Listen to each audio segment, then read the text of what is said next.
core business does is I realize that there's a demand for this, far more demand than I can personally buy. So what I do is when I go into a marketplace, I put all of the infrastructure in there that I would need anyway. I'm buying properties for myself, and then I do the same thing for my clients. And then they buy and they use the same infrastructure that I'm using in that area. And then when I pull out of that market, that means I just stop selling. It doesn't mean that my infrastructure's gone. My infrastructure's still there. But then we usually wait a few more years, let the market. So right over the past year, we've been telling people, look, in Boise and Phoenix and Florida, these markets have appreciated like crazy.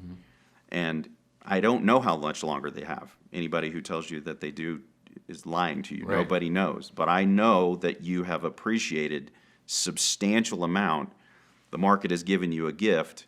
You may have put $50,000 into this property over here, but that property is now worth $200,000 more. Right. So take your $250,000 and then you go do it 4 more times. So you've added 4 properties to the original one that you bought. That's the name of the game, because they didn't put any more of their own money in there. The market gave them that money. And if you harvest it and don't wait for the market to crash, you can leverage that into more properties.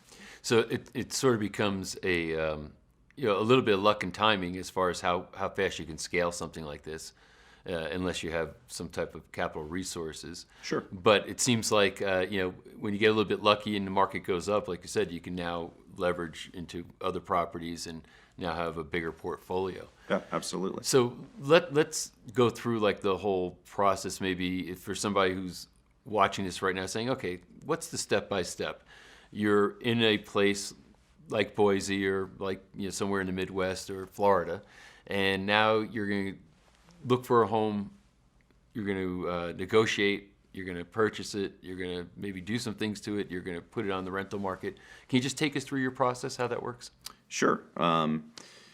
So I don't buy and rehab and rent properties anymore, because that process for me, those are separate businesses. So what I do is I go into an area and I find people who already have a rehab business, or I go in and I find a builder, and I say, this is what I'm looking for, and then I either have them build that specific product for me and for my clients, or I go into the rehabber and I say, you need to find this type of home or this type of duplex, and you rehab it, you do all of that stuff, you take all of the risk doing that part, and then we will pay just under market value for those.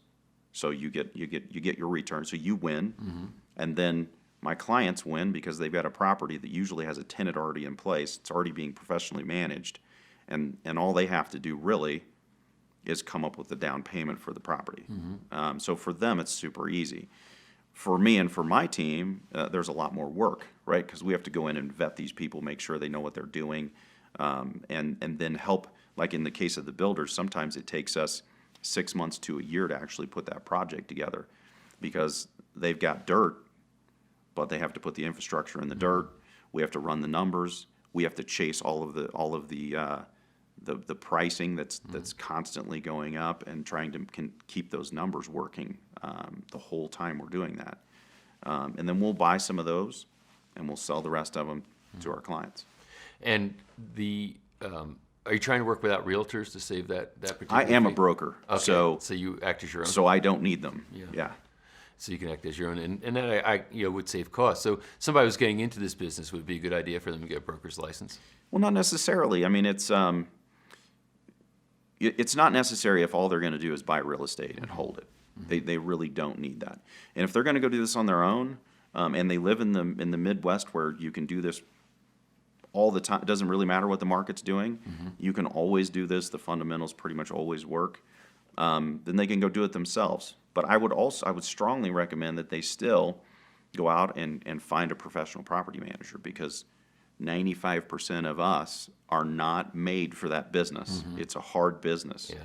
When your tenant calls you up and they have health problems and whatever, most of us have a heart that says, I got to let them slide. But you also have a payment you have to make, right?